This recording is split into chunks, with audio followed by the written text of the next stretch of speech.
자, 단돈 3천만 원으로 시작해서 지금 자산이 얼마냐? 약 2,300억 원. 이건 뭐 거의 신화에 가까운 이야기죠. 바로 일본의 전설적인 트레이더 CIS의 이야기입니다. 많은 사람들이 그의 성공 비결이 엄청나게 복잡한 알고리즘이나 뭐 남들이 모르는 비밀 정보에 있을 거라고 생각하거든요. 근데 사실은 정반대입니다.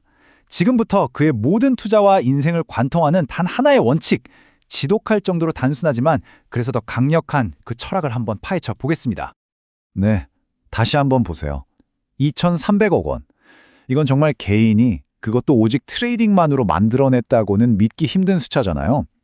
이건 단순히 돈이 많다는 걸 넘어서 한 사람의 철학이 얼마나 무서운 결과로 이어질 수 있는지를 보여주는 증거 그 자체라고 할 수 있겠습니다. 아니 그렇다면 대체 이 숫자의 비밀이 뭘까요? 어떻게 이게 가능했을까요?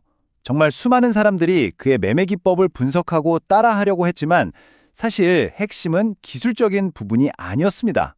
다들 헛다리를 짚고 있었던 거죠. 뭐 미래를 예측하는 능력? 아니면 천재적인 직감? 전혀 아닙니다. 그는 스스로를 투자자가 아니라 게이머라고 불렀어요. 미래를 맞추려고 하지도 않았고 저평가된 주식을 찾으려고 막 애쓰지도 않았죠. 그러니까 우리가 흔히 생각하는 투자의 정석과는 완전히 다른 길을 걸어간 겁니다. 바로 이겁니다. 자금 효율성.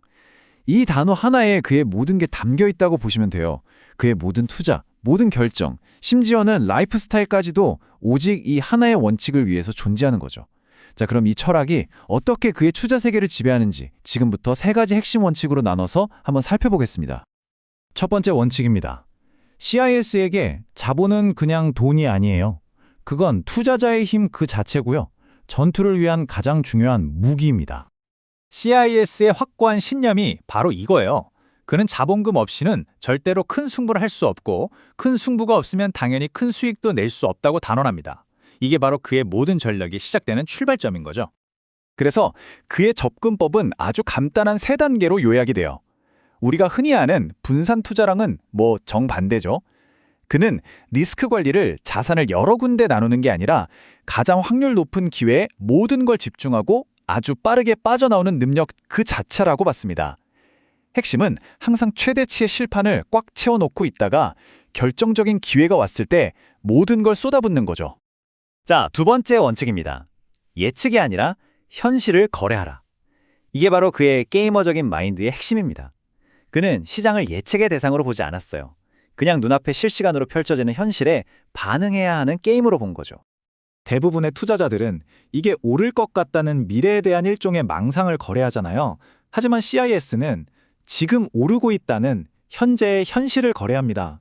곧 반등하겠지 이런 희망 회로를 돌리는 대신에 그냥 눈앞의 움직임 그 자체에만 반응할 뿐이에요. 그래서 그의 실행 규칙은 무서울 정도로 단순합니다. 오르고 있는 주식을 산다. 오르는 동안은 계속 들고 있는다. 그리고 떨어지면 판다.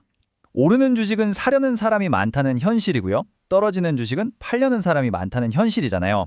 그는 그냥 그 현실에 순응할 뿐 뭐 복잡한 분석 같은 게 끼어들 틈이 없는 겁니다. 근데 많은 사람들이 이 단순한 규칙을 잘 따르지 못하거든요. 왜냐하면 승률에 집착하기 때문이에요. 하지만 CIS에게 중요한 건 얼마나 자주 이기느냐가 아니었어요.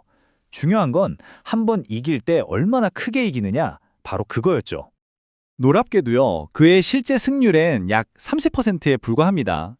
그러니까 10번 거래하면 7번은 본전이거나 손해를 본다는 뜻이에요. 근데 그게 전혀 중요하지 않습니다. 왜냐하면 손실은 즉시 잘라내서 아주 작게 유지를 하고요. 단 한 번의 이익이 그동안의 모든 자잘한 손실을 다 덮고도 남을 만큼 어마어마하게 크기 때문입니다.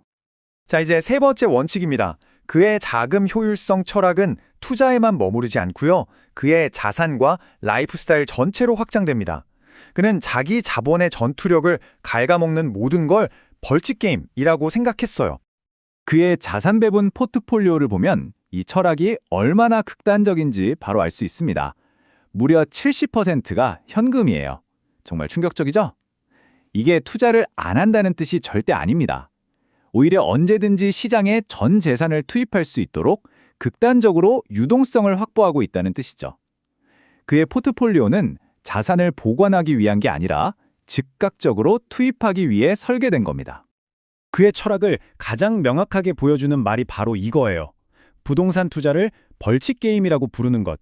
그는 유동성이 낮은 자산, 다시 말해 자본의 수갑을 채우는 것들을 극도로 혐오했습니다.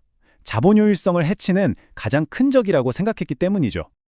그가 부동산을 벌칙 게임이라고 부르는 이유는 아주 명확합니다. 내 돈이 묶여서 정말 결정적인 순간에 쓸 수 없게 되는 것. 이것이야말로 CIS가 생각하는 최악의 벌칙입니다. 왜냐하면 드물게 찾아오는 일생일대의 기회를 그냥 눈앞에서 놓치게 만드니까요.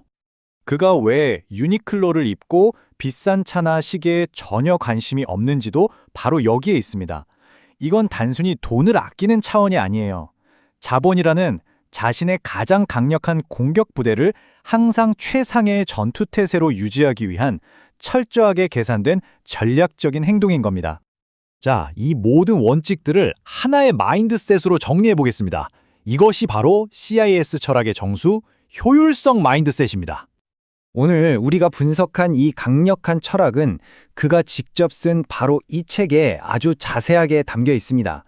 어떤 기술적인 비법이 아니라 이 사고방식 자체가 얼마나 중요한지를 계속 강조하죠. 오늘 내용의 핵심 요약입니다. 첫째, 당신의 자본을 최우선 순위의 무기로 취급하라. 둘째, 당신의 예측이 아닌 시장의 현실에 따라 행동하라. 셋째, 유동성을 저해하는 자본의 수갑을 무조건 피하라. 그리고 마지막으로 감정 없이 아주 신속하게 손실을 잘라내라. 이것이 바로 수천억 원을 만든 효율성 마인드셋의 전부입니다. 마지막으로 이 질문을 한번 던져봅니다. CIS의 관점에서 여러분의 자산을 한번 돌아보세요. 여러분의 그 소중한 자본 중에서 과연 얼마만큼이 정말 필요할 때 여러분을 위해 싸워줄 수 있는 준비된 병력인가요? 아니면 어딘가에 수갑이 채워진 채로 잠자고 있지는 않으신가요?